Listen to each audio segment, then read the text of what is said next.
A very good morning to you and welcome to the Power Breakfast Digital Edition. I am Kiriko Ngarua. Let's have a look at some stories making headlines, and the opposition CORD has accused the government of conspiring to muzzle critics and independent voices by shutting down leading television stations under the guise of migrating the country from analog to digital broadcasting. CORD leaders Raila Odinga and Kalonzo Musyoka said Citizen TV, NTV, KTN and QTV must be given adequate time to set up their infrastructure, enabling them to carry digital signals. The two leaders spoke in Kajiado in the backdrop of Saturday's shutdown of the 4 stations that has left about 90% of Kenyans without a free and independent source of news. Elsewhere, Kiambu Senator Kimani Wamatangi and the Kenya Union of Journalists called for compromise between the Communication Authority and the media houses to ensure that Kenyans' constitutional right to information is not violated. Mezima, KTN hakuna, Citizen hakuna, NTV hakuna, imebaki tu ile VOK, ati KBC na K24 ambayo ni Uhuru Kenyatta. K22, K24 ni Kenyatta 24 hours. Unasikia hiyo? Unataka nyinyi muone tu hiyo Kenyatta 24 hours na ile ingine ya KBC. Kama hii ya kufunga redio na television na kila kitu ni mbaya zaidi. Hiyo imeharibu sura. Nilipigwa jana na Radio France International wakiwa Ufaransa. Wanataka kusema inaitwa digital darkness. Wao tutaonyesha proper digital, sio hii ya darkness ya Jubilee. While we appreciate the importance of digital migration, we call upon the government to listen to the cries of journalists who have been caught up in the crossfire. The Kenyan media has grown over the past 2 decades, and we should not lose these gains. We accordingly call upon all relevant stakeholders, particularly the government, in this matter to meet with our media owners to agree on the way forward, however temporary, to enable our journalists to resume duty and also to enable the public who have been denied their right to access information to continue receiving news and programs from these 4 television stations. We would wish to encourage the general public, including the head of state, to take great interest in this matter, because this is also about them. It's not just a matter of bread and butter for journalists. It's also about everybody else. And we are wondering that this ping pong is going on, and the executive has not stepped into a arbitrate in the matter. And we hope that something can be done immediately, even if it's for a short-term course, so that journalists can get back to work. Nafikiri serikali lazima iangalie hii mambo ya frequency, kwa sababu wananchi wa Kenya wanalia sana vile wamefungiwa TV. Sasa hawajui ni nini inaendelea hasa kwa mashinani. Wananchi wanalia sana. So tunaomba serikali waangalie ili warudishwe hizo frequencies ili tuweze kuendelea kama kawaida. Na kama wako na maneno yao watatue, alafu tuendelee mbele. Kwa wakati huu katiba yetu inasema wazi ya kwamba sisi tuko na haki ya kupata ujumbe na maneno. Na ningependa kuwauliza wenzetu kule kwa Communications Authority wajadiliane na hawa wenzetu, ndio wakati sisi tunasema maneno ya maendeleo na maneno mazuri yaweze kufikia wananchi na watafute suluhisho.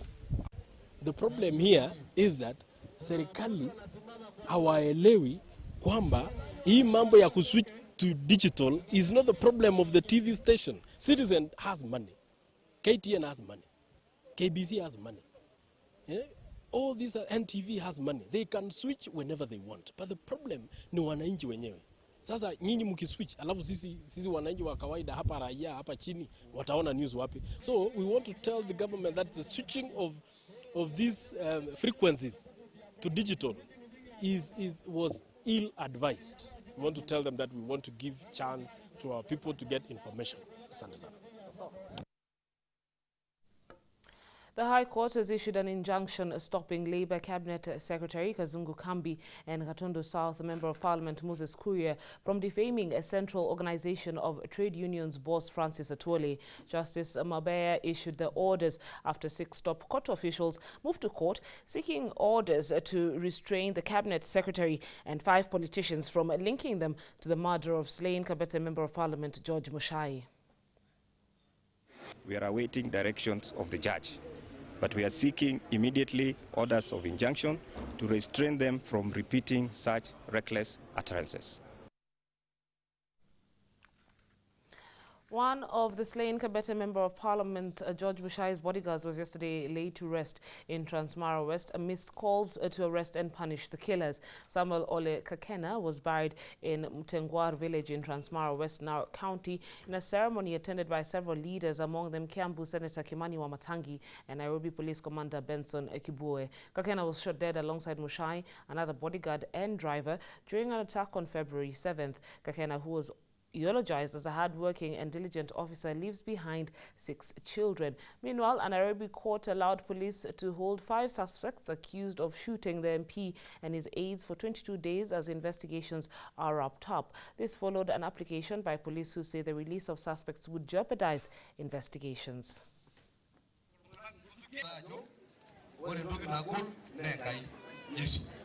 His children, family members, relatives, friend, he was posted to Kanyuka police station in Turkana.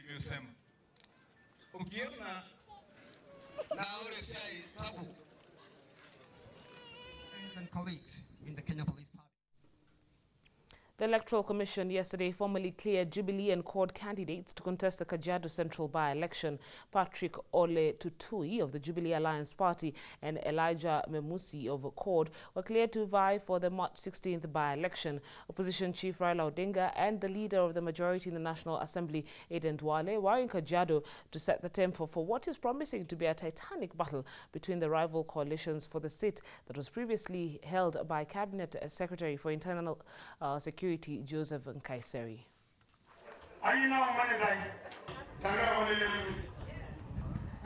Sasa yeye mwenyewe ametoroka bunge, analeta mtu mwingine ambaye alikuwa anampinga ati aje ndio aende kwa bunge. Je, hiyo ni ungwana? Nkaiseri amefanya kitendo cha usaliti. Kajiado Central iseme Jubilee Alliance Party. Unasema hivyo? Wangapi? Hapa tunawashukuru, hapa tunajua kura ya Patrick ni kama mvua. Hapa tunajua. Hata hapa mimi sifanye kampeni. Education Cabinet Secretary Professor Jacob Kaimenyi has ruled out the transfer of teachers posted to Mandera, Wajir and Garissa counties. The government will, however, offer counselling to teachers in the region who have refused to report back to the region, citing insecurity. Kaimenyi says that while the government is not insensitive to the teachers' plight, transferring them would amount to discrimination against other civil servants working in the region. He insisted that teachers and other public officers were safe as the government had addressed the security concerns in the region. The Cabinet Secretary was speaking when he launched the Institute for Capacity Development of Teachers in Africa and the Celebration Center for Mathematics, Science and Technology Education in Africa at the headquarters in Karen here in Nairobi.